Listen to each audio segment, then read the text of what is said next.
Hey everyone, this is Parker with Team Shockwave. Today I'm with Larry. You guys have been requesting his deck profile a lot ever since you saw it a couple days ago. It was a matchup against my Red Dragon Archfiend. Larry, why did you want to play the Lord of Red build? The Lord of Red, that lovely ritual is just too good. Just, as you saw, dominated you. No, the advantages you can gain from it is just really good. The problem is, like, it came out at a bad time, I guess, compared to, like, Burning Abyss and all, like, Burning Abyss, Nekroz, Shaddolls. Against Shaddolls is not a bad matchup, because, you know, they can't fuse necessarily from the main deck, but the fact that Lord of Red itself is pretty strong with that effect. And then the main reason I built the deck was because of the Paladin and Dark Dragon. That instant lone fire access to Red Eyes Darkness Metal is just obnoxious. It is. Just sets up so easy, plays with Darkness, Pulsar, you know, that was the main thing that was problem with Chaos Dragons was not really a problem because they had Future Fusion back in the day, but nowadays it's hard to hit that Darkness like Pulsar. Right. So you want to get straight to the deck profile? Yeah, sure. Alright. Okay, so run the 5 mana juice and 10 juice. The reason I ran more Manjus and Senjus is, like, yes, it's a good play. They're lights for the Chaos element, but then they're really weak on their own, and after a while, your hand gets cluttered with them. I wasn't running things like Allure to get rid of the Dark Search into your hand. So those are, you know, typical. That's just a number I found worked out really well.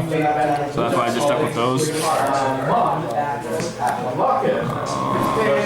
And then you have your 2 Lord of Reds, and then 3 Paladin Dark Dragons.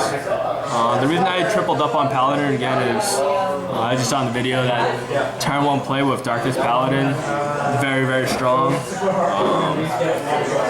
The Lord of Red would come in for, like, later games if you didn't, like, if you opened up that play and then had to, after you whittled down the resources and had them get around it, you could then just drop Lord of Red and it should just seal the game at that point. This being able to, the ritual spell for this is actually really good because of that banish from graveyard effect. You can search out any red eyes spells or traps. Yep, any red eye spells or traps to call the haunted trap card that isn't continuous, so it can't get MST'd, and it can bring back Darkness Metal, or it can search out the ritual for Lord of Red itself. And then the Lord of Red rituals, obviously, like Nekroz Mirror, where you can banish any red eyes monster from your graveyard for the tougher conditions. So the other real monster dragons in the deck were these and... So these are the dragons that I was mainly running. Because the level 4 red eyes aren't out, these are the main things for the rituals. I was running the Djinns also. This one probably I would have put in for another Red Eyes Black Flare Dragon once the new Red Eyes level 4s come out, and then replace the level 4 the Djinns with the level 4s, because the level 4 just gives so much you know, versatility to the deck. Right now, since they're not out, I did replace them with the Djinns so that I could fulfill the summoning requirements for the Lord of Red ritual spell, where I can banish the Djinns from graveyard.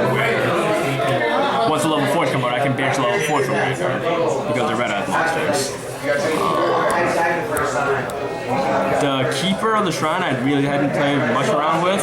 The reason I put him in there was because he was the only other real target I could think of. Once I Dragon Shrine, when I pitched vanilla if I wanted to. I could also probably figure to run. He also kind of, you know, slightly has the level 4 Red Eyes effect where it special summons itself from the graveyard, you know, during certain conditions, and it's a level 4. Again, I just tried to get into that access with the rank 4 effects, which, again, once those new Red Eyes come out, is just so easy to access. The other monsters in the deck, you have Dark Armed, you have easy access and control of the graveyard because of that Red Eyes Trans migration, or the Red Eyes Lord of Red Ritual spell. Yeah, and also the Chaos Dragons The and Chaos Dragons, DLS obviously. The Manjus makes use of that. All the Red Eyes support is dark, so it's very easy to drop this if you open up a load of red play. I mean, Paladin Red Dragon play. Other than that, you have your double Maxi, double Boars. This is just to dig for those combo pieces, and then these are just to keep you in the game when you have those slow games where people are pushing for a lot of damage and you just drop these. It's a surprise factor. It's also nice that they're level 7s, obviously, so you can make plays with the Red Eyes Flare Dragon and exceed into your level 7 and rank 7 plays. 3 Dark Dragon Rituals. Card really good. If you open up the Manju or Senju play with this, you just set up so well because you can search to call Hunted after the next turn after you already have a Darkness on board. 2 Red Eyes Flame Migration, that's just because there are 2 loaded reds in the deck. They're searchable off the Dark Dragon Ritual, so it's nice. 1 Dragon Shrine, that's just to set up the Pulsar Darkness swoop. Try to get those to graveyard. Because you have the access and easy lights and dark, so you can like foolish Pulsar and dump darkness from your hand. Book, MST, Prep, and Dark Hole. I could see Dark Hole, possibly also Raigeki. I would definitely run Raigeki with Dark Hole right now. It's just that when the deck originally was being thought of, it was Raigeki was still banned.